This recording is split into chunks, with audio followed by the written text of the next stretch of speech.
Kia ora, ladies. He tākaro a Fortnite nei. Change the weather. Over here. Kauri here.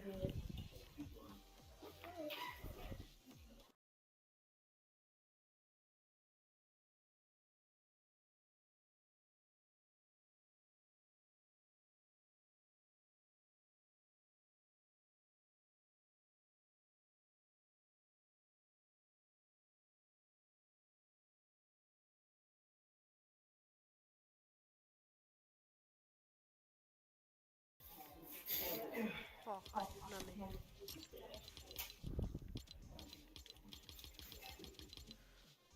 Hit the post? Oh,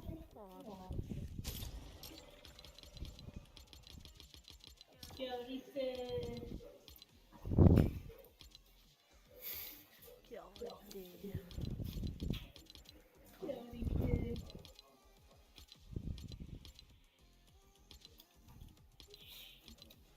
Tina pai.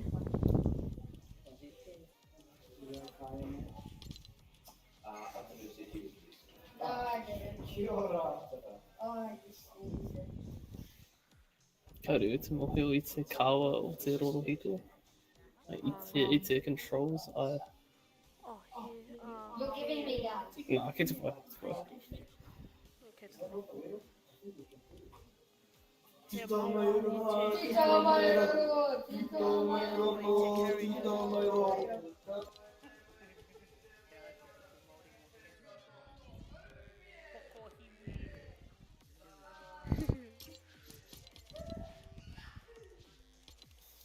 Look at that.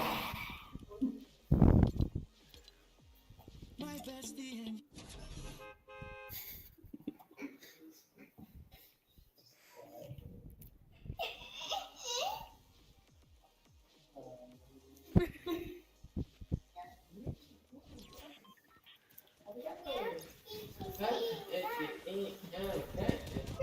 Kaui tātaki tohu e tohu nei.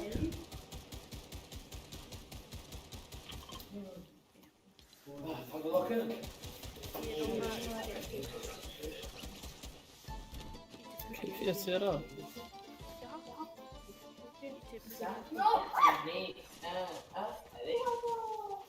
My bestie and your Bring them on. My bestie and your bestie sit down by the fire. Your bestie says she want participate. Nai he noi te ruki a pia whie, rere ai te ko piri piri whio, ko te ko pātara ki te ue, naki ki te ue rā. Ke te hangane o wai, ke te hangane o tō tāke o te tōparangi.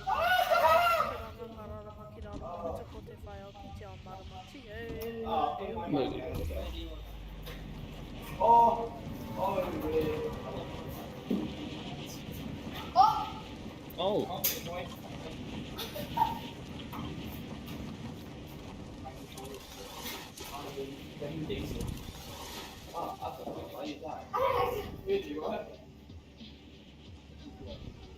Oh, hea te nē.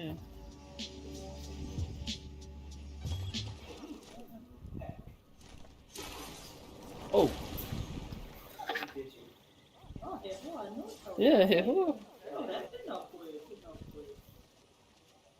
Oh. Kia ha tōku whei.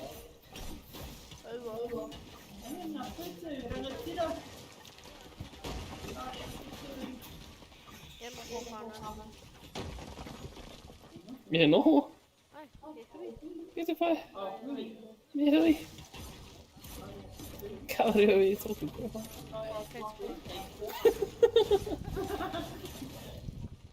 Kei te aha tata?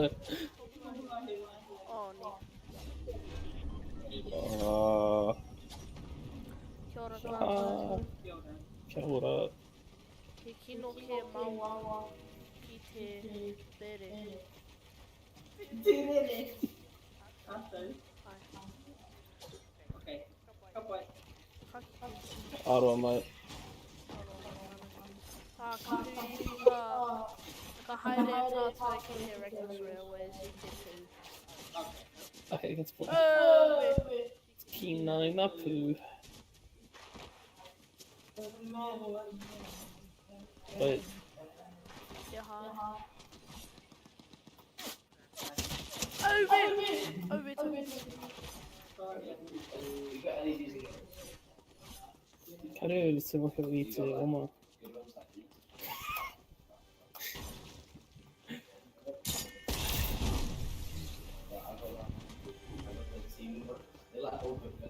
Ooh!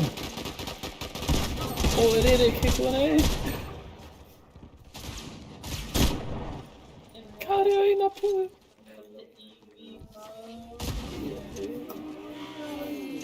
Ah, mate! Oh! Oh no! Oh wait, hold on. May hunger. Ah, finna!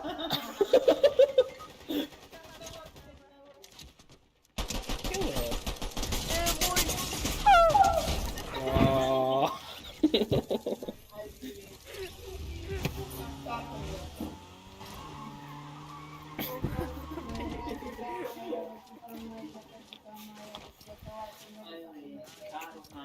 Karu Sumoku Itu Kawa Kite Oma.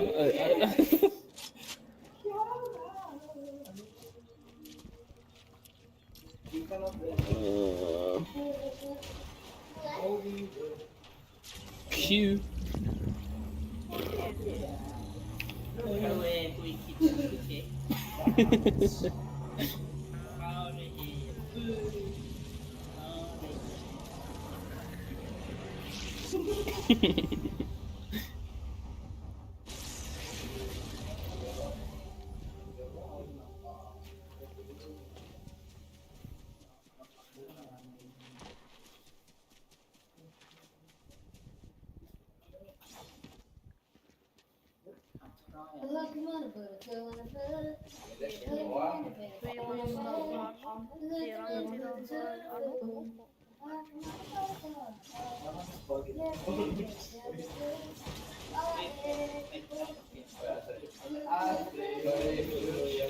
Ote.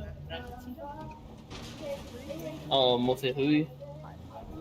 Hit boy. Hit boy. Kata Kite Kofuri to Tahi Wahi.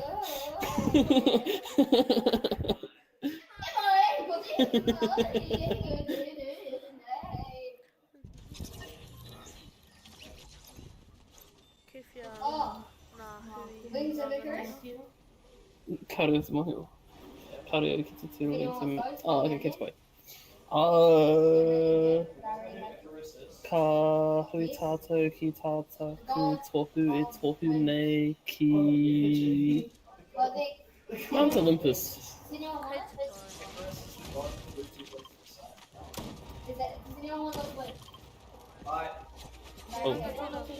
Oh, yeah. Mount Olympus.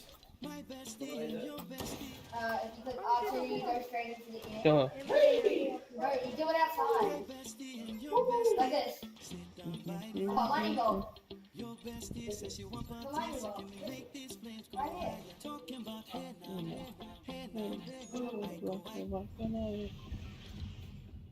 And then, swing it in the air, click L2 if you go traveling to that.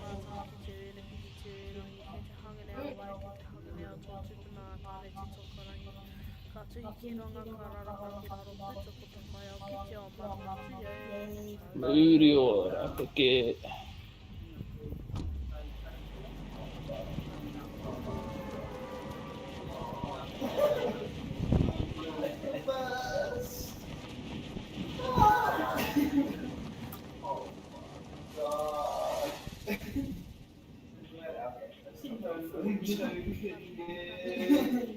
Me haere tato me te tahi hoa DMC Rolly 89. Look, come over here, guys. Okay, here. Kei te ora DMC Rolly Come here, 89. come here. Yeah? Ready for this? Ready for this? He comes up. Kei te aereo ki tiene.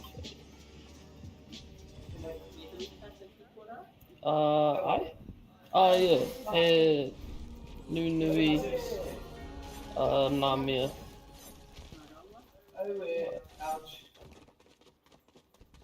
Oh, te tahi hoa. Re re re. Oh, te hoariri. Real hoariri. He kakariki, waimakalo, Come over here, read marker.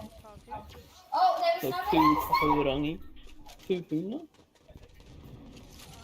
Maybe we shouldn't show them. Kakariki, Anyway, come by to my here. Ares is here now! I'm pretty sure he's the god of death! Yeah. Me hui ke kone. Oh, Oh yeah, me hui ke kone. Hi. Ki te taha o tēnei chest. It's in our ambush! Kia ora.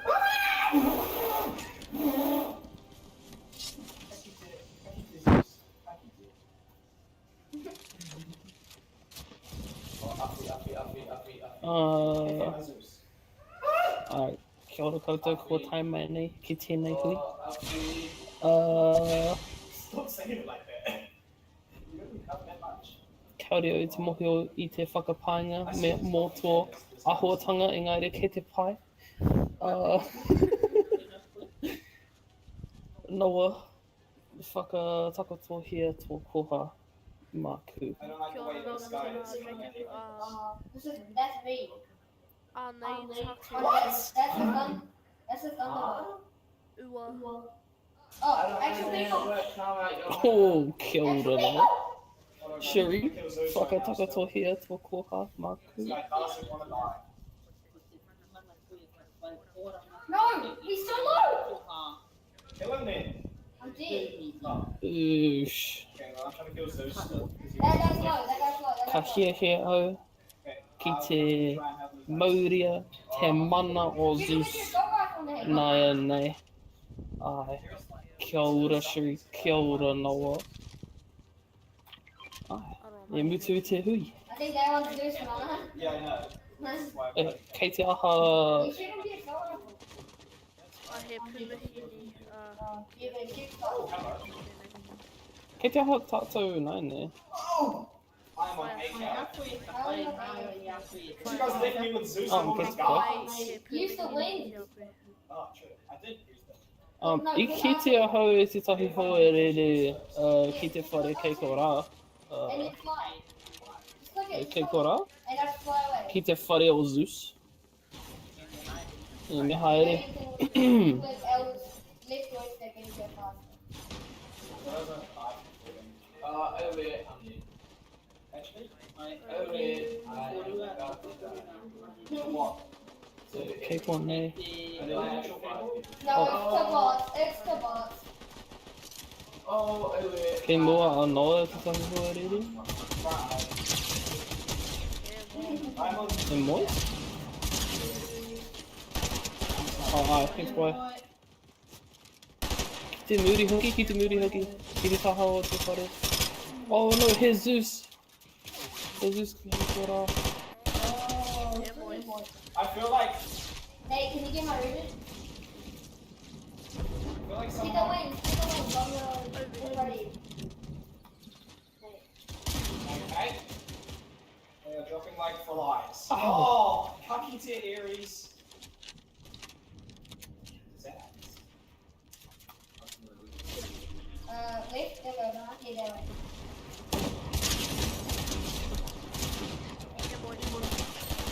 E moi a Zeus? Oh, nā kao. Guys, there's a medallion here, but I don't really want to pick it up. There's a lot of exciting- Kei te patu o Zeus. Oh! Oh, awhina mai! Oh, the medallion's there as well. Yeah, I know. I don't know how to pick it up. Truck. Yeah, I'll go pick it up. The circle's bigger, so people want He mana nui tōna. It could be like a. Ooh! Oh, yeah, there's a close reboot. This guy is not friendly. Awhina mai! If you need, Oh my god! He just like, oh my gosh, he just annihilated both. Cool idea that. Oh. Oh, tem Manaki or Zeus. yeah. The Kaitiaki or Zeus. Ai, moi Anna. No, Carl. Kaito or Zeus. Ah. Okay, moi Anna. Na Kaitiaki or Zeus. Oh.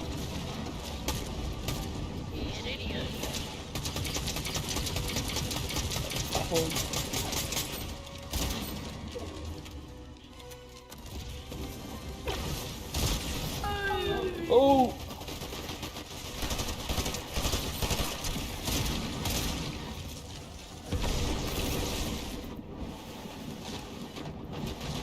Come on. Ah! Hey, super. Hard aspect of speed. Oh! Kick it off, kick it off. Just off here for it. Oh! Wait, no, you gotta read it up. Kick the hiding mug, Claymore.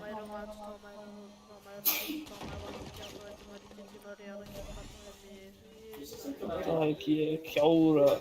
Oh! Just off here for a hoe. Okay, me hanga au.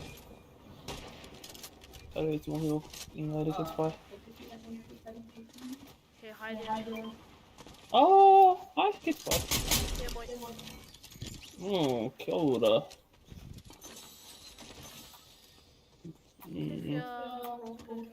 Kei te koha pia tēnei pū kia noa. Noa, tiki tēnei. Wait, tai hoa. Tiki tēnei. Oh, no. Kia ora. Kei te ora. Go. Oh no! Kei te koha.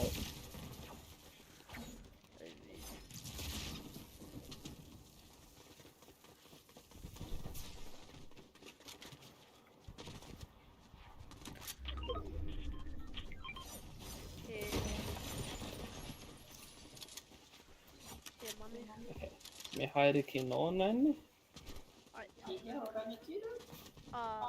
Ki noa? Me whaia noa? Kei te mohe o noa I te... me hui? Ke te pai? Kaore au, ki te edit.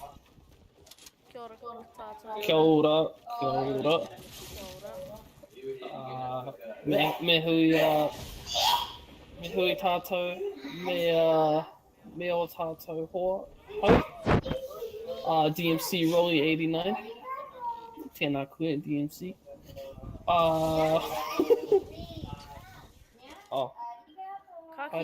Ka kite.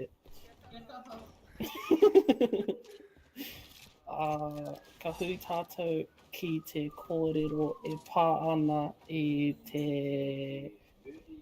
E patu ana a noa ki ngā hoa rere. Nā mihi. Ai. Oh, kia ora. Ai.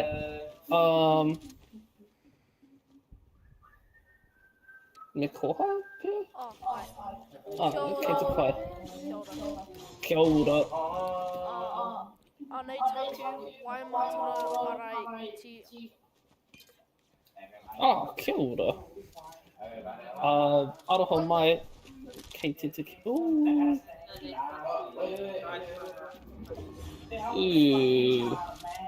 Ka hia au I te raihana nai nei. Kia ora, Sherry. Kia ora. Oh. Oh.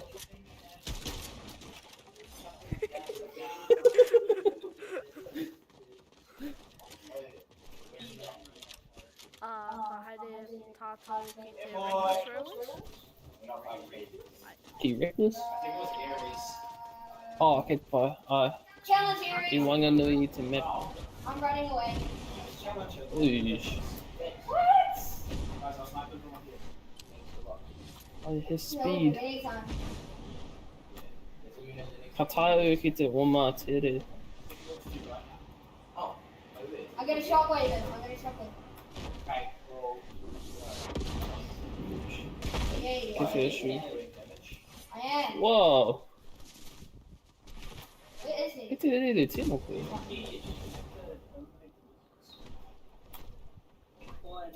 Hei te taraiwa au.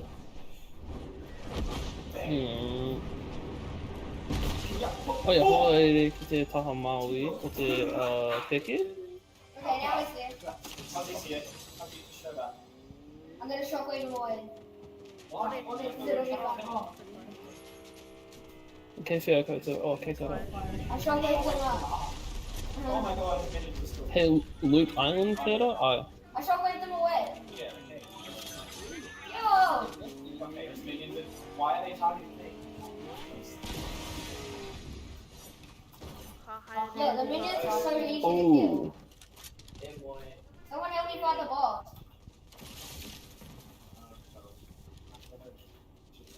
Haere au i ngā emu. Kei te tahi, like, whare he junkyard. Yo, I'm slow. Ki te taha o te tahi van. Me haere tātou ki te Loot Island. Yeah, ki te motu te rangi. Ki te kimi ngā pūhau. That's you slaying. Yeah. Oh, good go.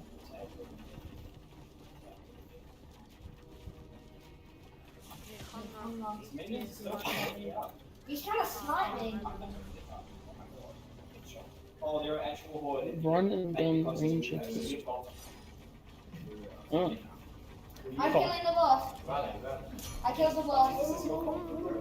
I killed the boss. Me kimi au i ngā... Oh, good go.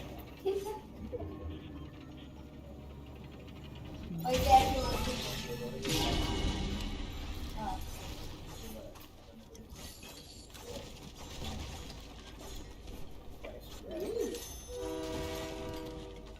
Oh. Yeesh. Te hui i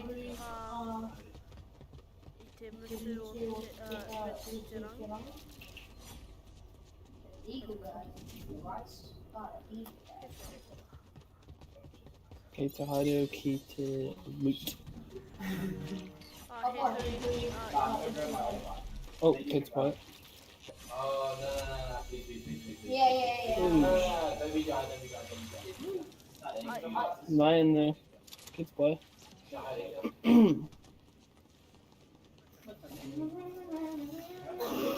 Oh, no. Ka te kaupapa o tēnei ki hui. Oh my god. No, ka Oh, te yeah, kaupapa. the shoot for that. Oh, kei te pai. Yeah. Oh, yeah, hoa rere. Kei te pai.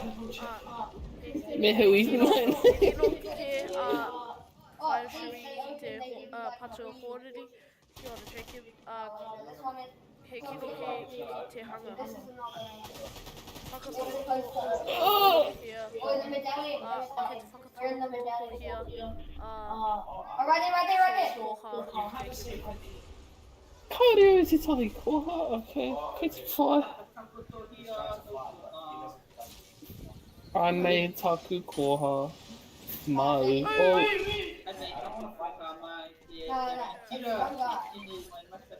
One guy. yeesh.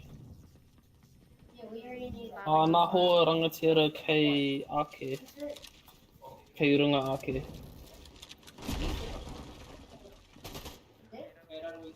Raro iho? Oh! Nani pai? Kotahi e moe. Tahi tangata anō kei kei runga ake. Oh, kei te rere nai nei. He patu i te hōriri. One knock. Another knock. Oh, e moe ana! Kei ko rāpia? Hello to me. Aye. Good to know. Oh! Yeah, aye.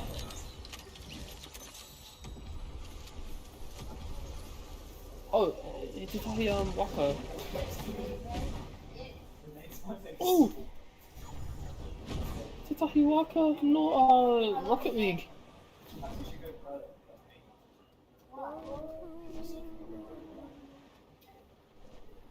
For real.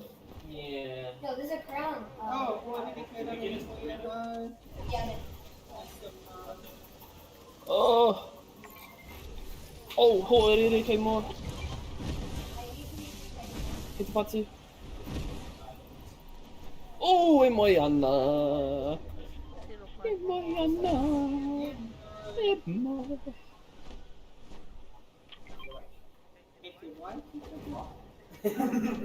Oh. Yeah, set up. Oh, yeah. Orang kecil. Orang kecil. Oh. Kekone, hoerere, Metona, eventually you stop. Keito Haido, nine, Keiko ne Titahi, hoerere, Keiko ra Tutam hoerere, Go real high. And Oh, yeah, Kemo, Wait, it's got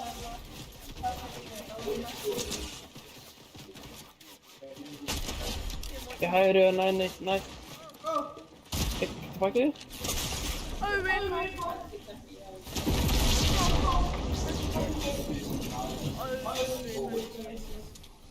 Keito Patu. Both great. Ai. Hoerere, Hoerere, Katsuo, Keiko ne. Yeah. Ai. Alright, go to start. Oh, yeah, Moyana. Yeah, me hide nine. Like, Matt's got only green. Ai, me hide. Titahi, hoerere, Kemo. Yeah, Tawa. Keiro to ite, Wait, can you just Alpha. Wow. Ite Alpha?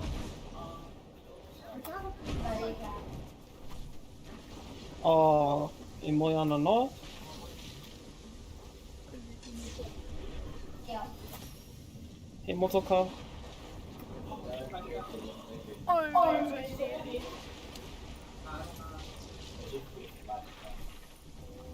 But then he fights Sudi. Kekora. Keterere nane. Me hide nane.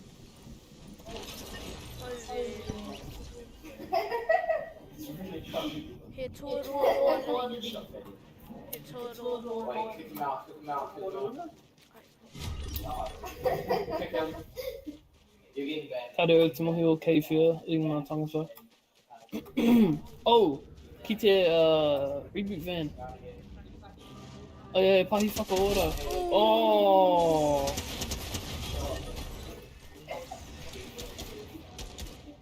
Kekora.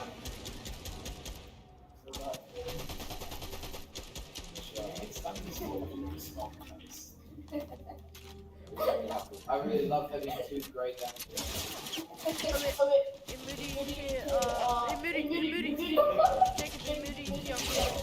America? It's what? Okay, shut up.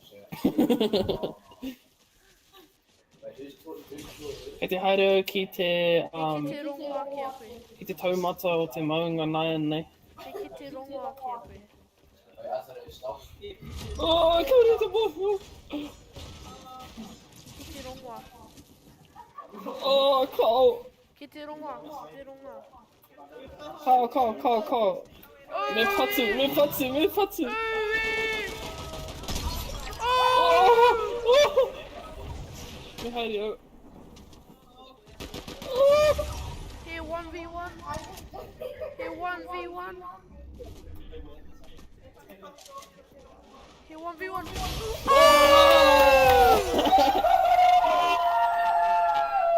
Kojiri Maori Yengiri. Array. Nee. Can't keep it in there, niche.